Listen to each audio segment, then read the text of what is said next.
आधे से ज्यादा लोगों ने कल इंस्टाग्राम स्टोरी में बुमराह की फोटो लगाकर अजय देवगन की विजय पथ का गाना लगा रखा था कि ये आपका इंतजार था।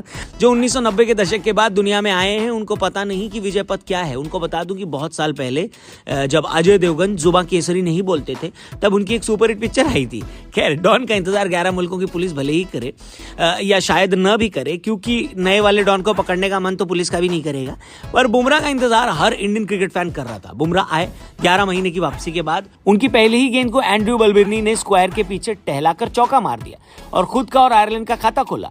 लेकिन बुमराह चुप रहने वालों में से नहीं है। दूसरी गेंद फुल आउटसाइड ऑफ स्टंप थी। तेज गति से आई इस गेंद पर बलबिर्नी ठीक से बल्ला भी नहीं लगा पाए और इनसाइड एज लगाकर गेंद स्टंप पर लग चुकी थी। 11 महीने का इंतजार बुमराह ने 11 मिनट के अंदर निपटा दिया। लेकिन हमारे बुम बुम भाई इतने में मानने वाले नहीं है ना।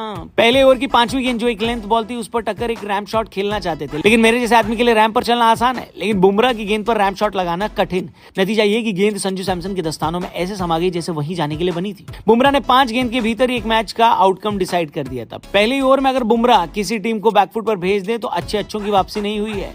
ये तो फिर भी आयरलैंड की टीम थी, लेकिन ऐसा नहीं है कि आयरलैंड वाले एकदम ही हथियार डालकर आए थे। टॉस हार कर उन्हें पहले बल्लेबाजी करने आना पड़ा और उसके ऊपर से उनको बुमराह की वापसी भी झेलनी पड़ी। सिर्फ बुमराह ही नहीं, प्रसिद्ध कृष्णा की भी वापसी झेलनी पड़ी। नतीजा ये हुआ कि 31 रन आते आते उनकी आधी टीम पवेलियन लौटकर स्पीकर पर ऐश्वर्या राय का गाना बरसों रे मीघा मीघा बजा रही थी। लेकिन बरस खाली इंडियन टीम के गेंदबाज रहे थे। बुमराह और प्रसिद्ध के अलावा रवि बिश्नोई को भी 2 विकेट मिले, लेकिन 7वें विकेट के लिए कैंपर और मैकार्थी के बीच एक बढ़िया पार्टनरशिप हो गई।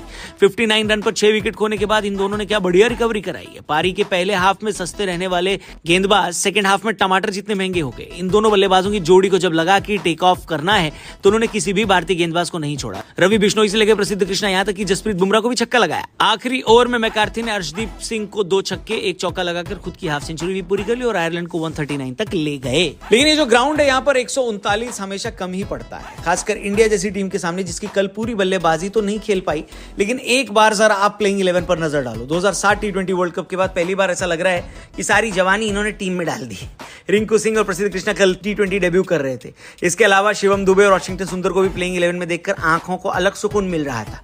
लेकिन उम्मीद बस यही थी कि रिंकू, वाशिंगटन और शिवम दुबे तक बल्लेबाजी जाए ना, क्योंकि अगर ऐसा हुआ तो इसका मतलब है कि इंडिया वालों ने गुड़ गोबर कर दिया। यशस्वी जायसवाल और गायकवाड़ की ओपनिंग पार्टनरशिप बढ़िया रही। पावर प्ले में 45 जोड़े, एक भी विकेट नहीं दिया। लेकिन पावर प्ले के फौरन बाद वाले ओवर में क्रेग यंग ने हमारे 5 गेंदों में वही किया जो बुमराह ने 5 गेंदों में आयरलैंड के खिलाफ किया था।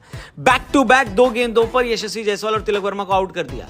अब इन दोनों के आउट होने से कोई दिक्कत वाली बात तो नहीं थी, क्योंकि हमारी ये वाली टीम डेफिनेटली वेस्टइंडीज गई टीम से बेहतर थी और बैटिंग डेप्थ भी बहुत थी। लेकिन उस वक्त तक डबलिन में बारिश भी आ गई थी जिसके आसार पहले से थे, और बारिश आने के बाद विकेट खो देना अपने पैरों पर कुल्हाड़ी मारने जैसा है, क्योंकि जितने विकेट आप चेस करते वक्त खोएंगे, डकवर्थ लुईस वाले जो नियम बनाकर गए हैं उसमें आपका टारगेट उतना ही मुश्किल हो जाएगा। 2 विकेट गिरने के 2 गेंद बाद ही इतनी बारिश पड़ने लगी कि खिलाड़ियों को बाहर जाना पड़ा। मैं बार बार वेबसाइट रिफ्रेश करके देख रहा था कि आखिर इस वक्त पर डकवर्थ लुईस के हिसाब से टारगेट क्या है, और जैसे ही पता चला कि 2 विकेट गिरने के बावजूद इंडिया डकवर्थ लुईस में 2 रन से आगे है, सांस में सांस और किडनी में किडनी और फेफड़े में फेफड़ा आ गया। फिर तो बारिश की टेंशन ही नहीं थी। वैसे भी डबलिन में थोड़ी ना होता जल भराव। थोड़ी देर में अंपायरों से पता चला कि मैच अब आगे नहीं हो सकेगा और इंडिया 2 रन से पहला टी20 जीत चुका है। पहले ही ओवर में इंपैक्ट डालने वाले Bumrah man of the match बने। दूसरा मैच कल है, यानी